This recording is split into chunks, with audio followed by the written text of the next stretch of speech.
The first day of early voting in Georgia on October 12th saw long, sprawling lines around polling precinct locations. Some Athens-Clarke County voters waited for up to 2 hours. Some lines were so long that the county's Board of Elections office opened a spillover location at City Hall. Charlotte Sosebee, director of the Athens-Clarke County Board of Elections, says Columbus Day may have contributed to long wait lines.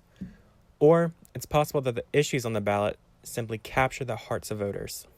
I think it's just things that are going on in the world, and I think it's hitting a lot of people's homes, of course. Rural areas reported long wait times as well. In Oglethorpe County, a few miles east of Athens, Steve McCannon, director of the county's Board of Elections, says record numbers of voters showed up on the first day of advance voting. While wait times have decreased, some people are predicting that this election may boast one of the highest levels of voter turnout in recent U.S. history. If you consider people who are eligible to vote in the U.S., about 60% voted in the 2016 presidential election, and the number is about the same for Georgia. So listen to this.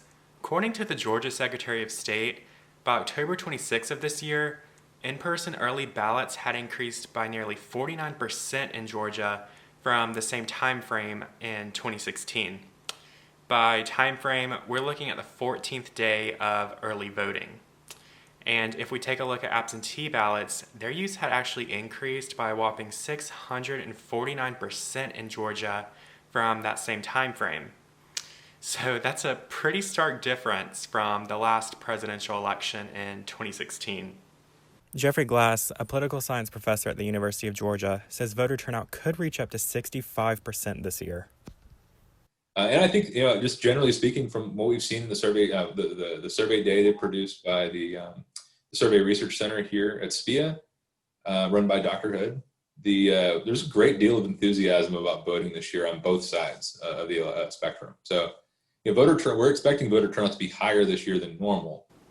But even if 65% of the eligible population turns out this year, that still means that 35% won't be heard. It's important to note that not everyone is eligible to vote. In Georgia, you must be a U.S. citizen and at least 18 years old. You cannot be serving a sentence for conviction of a felony, and some people may be deemed mentally incompetent, which would affect their ability to vote. But that 35% represents people who can legally vote, but don't.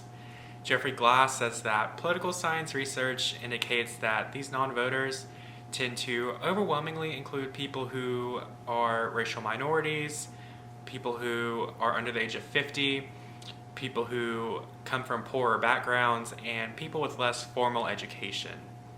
And then there's a category of voters who just feel too uninformed about politics to cast a meaningful ballot, or who don't believe in the system or the politicians. People lack internal efficacy. That is, a lot of people believe they're not qualified to vote. Now, by qualified, they meet the actual qualifications. They're 18 or older. They're not disenfranchised by these different laws. They just personally feel like they don't know enough about politics to make a choice. On the other side is external efficacy, though. This is a bit more common, where people don't have faith in the electoral system. Either they don't believe their vote is actually going to be counted, or even if it is counted, that it really matters because elected politicians aren't going to listen to them. So even if there is record voter turnout, there's still a significant portion of the population who's eligible to vote but won't make their voice heard and cast a ballot in this year's election. If that matters to you, Jeffery Glas says that there's something that you can do.